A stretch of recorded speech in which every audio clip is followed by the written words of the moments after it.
Let's begin by settling the body, adopting a stable, comfortable, upright position serviceable for meditation. So we think about keeping our feet flat and our back straight, torso open, hands in the lap, right over left, with the palms upturned and the thumbs gently touching.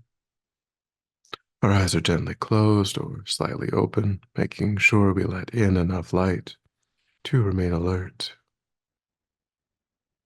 We try to maintain an awareness of not slouching, not leaning, but we also let go of any unnecessary tension or rigidity in the body, relaxing into a stable, comfortable, upright position, just allowing the body to fall into place.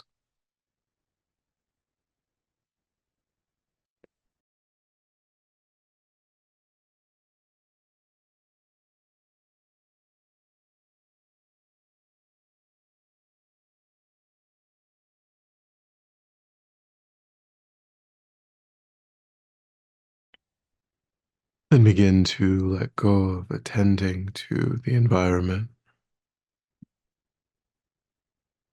allowing sights and sounds to be as they are without investigation, constraining your awareness just to the body and mind, concentrating that awareness in the present by attending closely to the physical sensation of the air moving into and back out of the tip of the nostrils.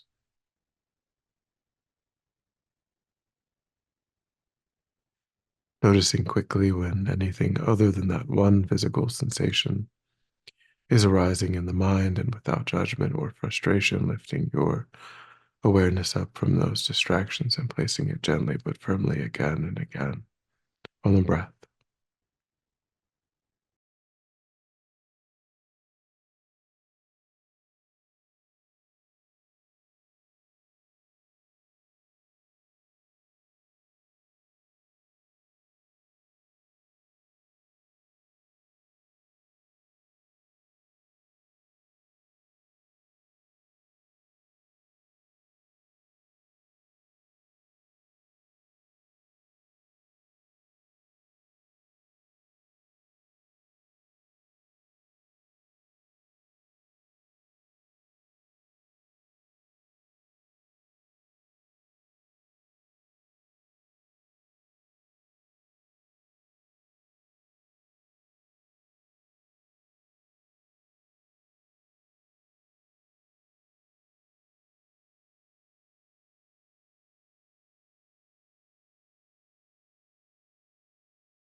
And then when the mind feels more calm, we generate a broad and altruistic motivation for our time,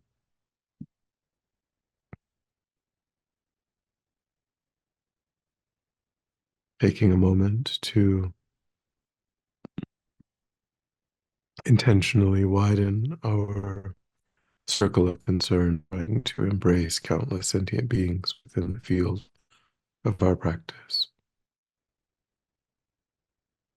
recognizing that oneself is just one in countless, and all other sentient beings are uncountable, limitless. And so our normal, egoistic self concern, the mind of self cherishing, self grasping, is an obstacle as it presents us the false view that our own interests, our own desires are all that matter, even if they are in conflict with others.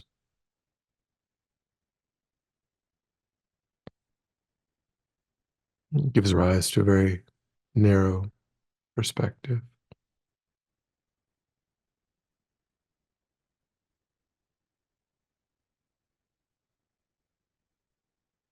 We think that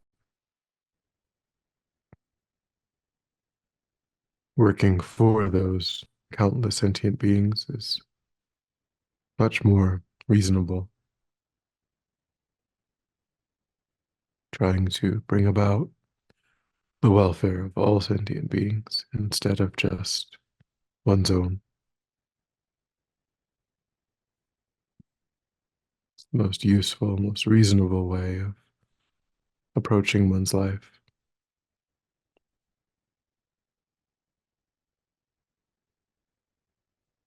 And that mindset depends upon deeply familiarizing the mind with beneficial states, love and compassion, generosity, ethics, patience,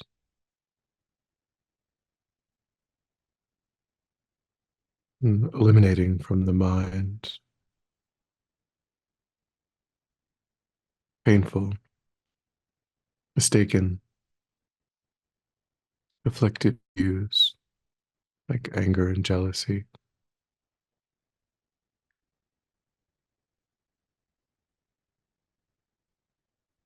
malice.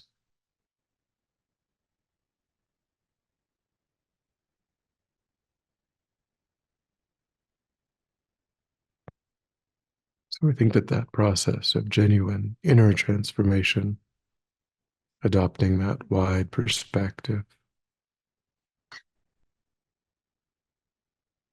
is the purpose of our time and the purpose of our spiritual lives.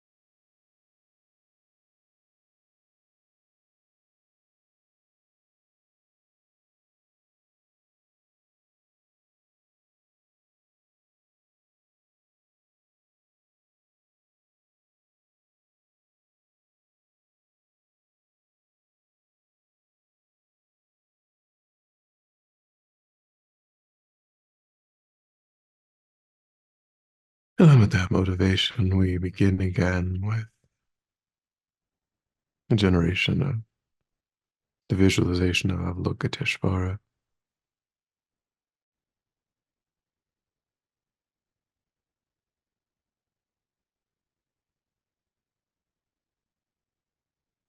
We think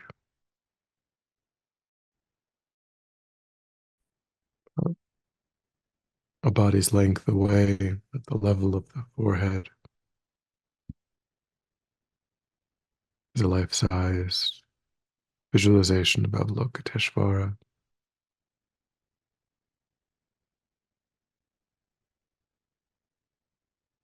crystalline white in color,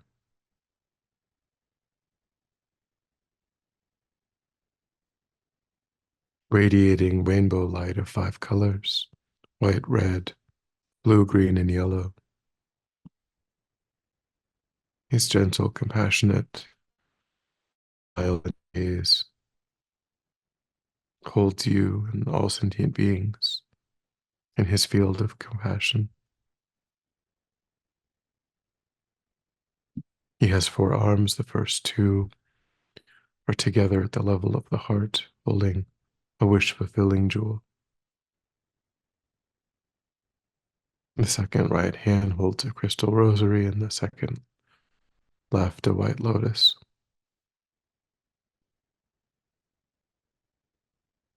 He's seated in the full Vajra position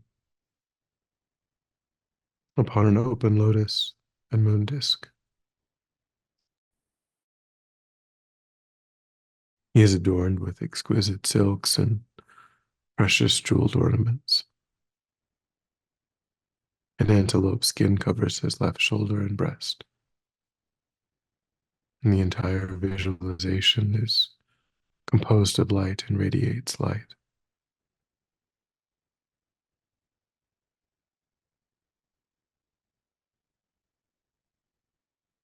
I think that Avalokiteshvara represents the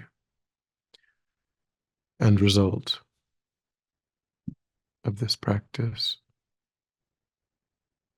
genuine love and compassion, able to embrace all sentient beings without the influence of self-grasping or self-cherishing.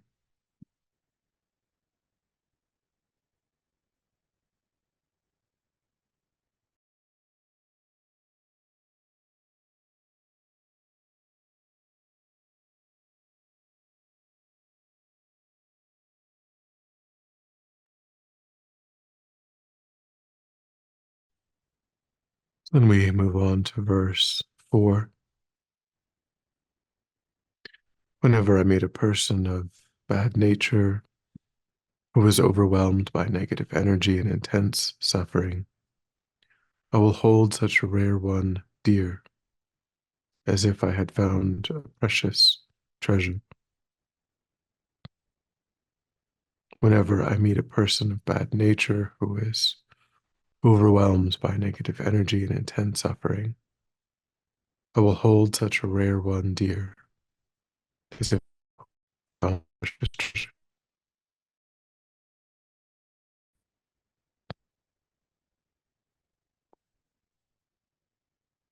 So, in this verse, we are working with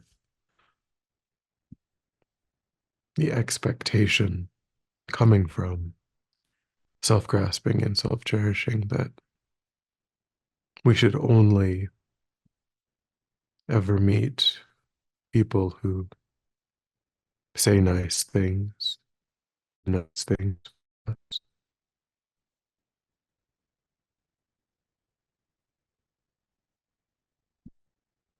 We should be surrounded by people who support and encourage.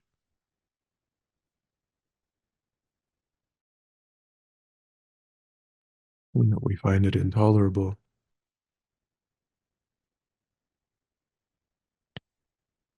that some people act in harmful ways.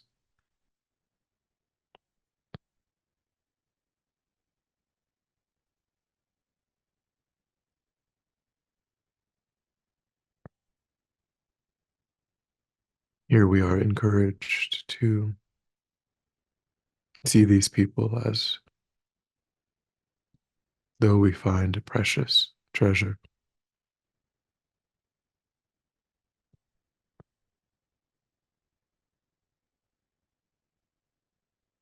In one way, we can understand this in relation to our own practice, our own desire to develop the minds of patience, loving kindness, compassion, generosity.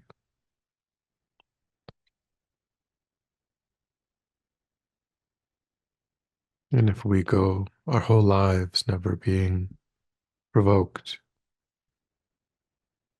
never dealing with people who are challenging, then we may never know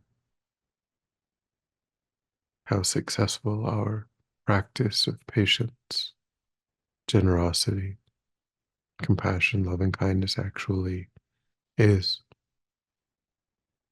Those states of mind are easy to generate when people are being kind,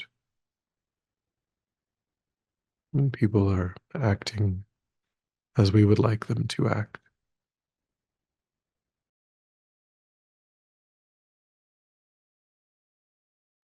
But if we wish to really grow these positive states, we have to understand what limits we've reached, where we still need to make progress.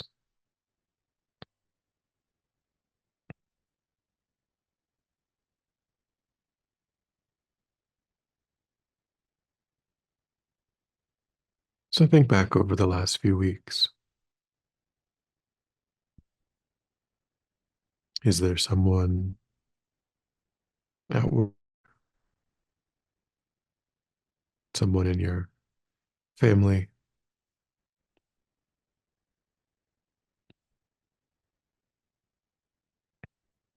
or just a stranger who is acting in a difficult way?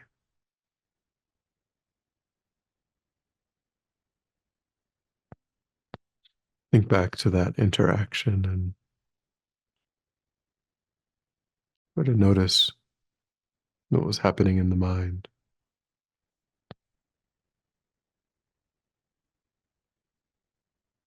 Is there a sense of judgment,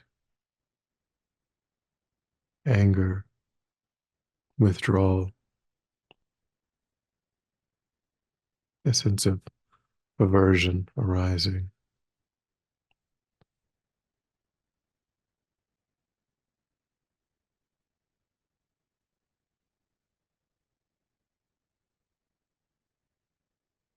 Try to notice how the mind typically reacts in these scenarios.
and try to think, what would it have been like if I had thought at the time that I myself deeply wish to grow my patience, my compassion, my loving kindness, my generosity. And now I have such an opportunity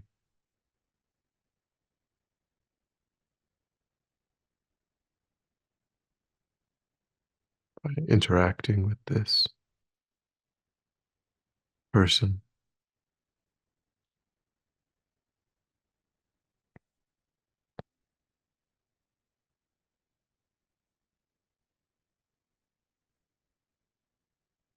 seeing that as this incredibly rare, precious opportunity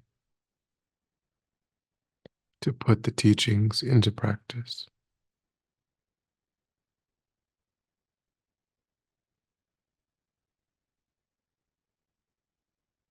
to expand beyond our current limits,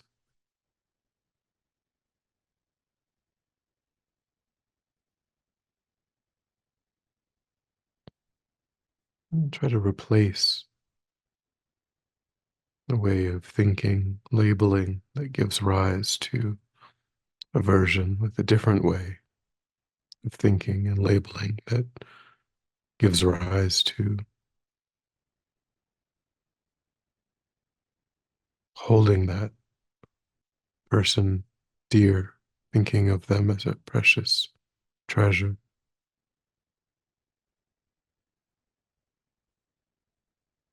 Again, thinking independence upon this person, I achieve my own enlightenment.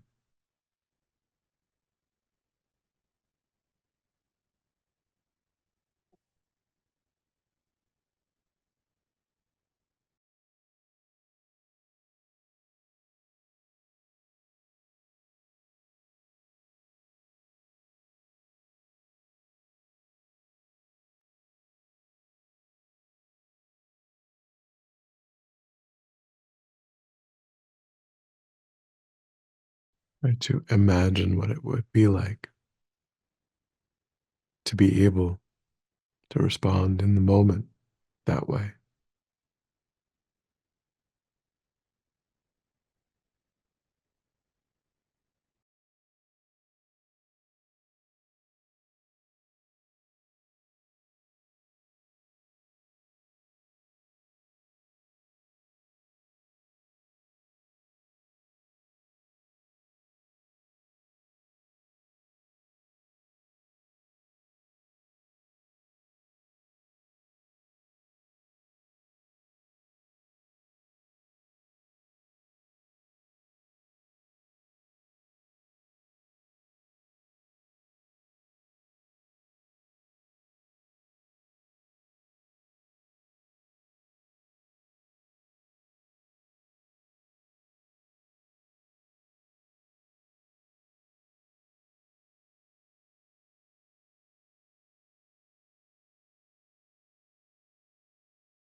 And make a strong determination in the mind to, in daily life, work with that habitual tendency that labels these more challenging experiences as problems, as something to be separated from, and begin to label them as extremely beneficial, precious opportunities to deeply engage with our practice.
And then when you're ready, we'll come back together.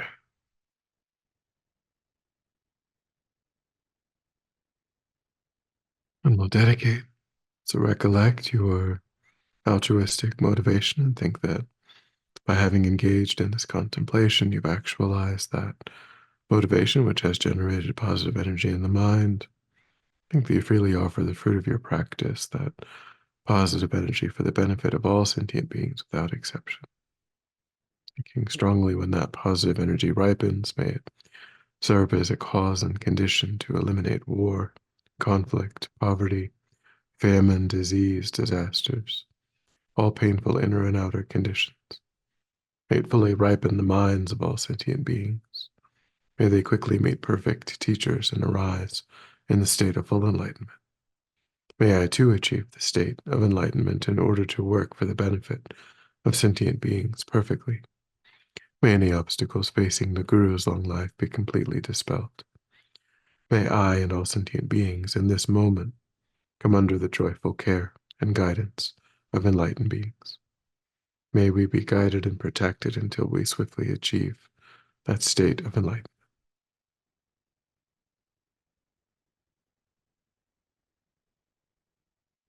Thank you.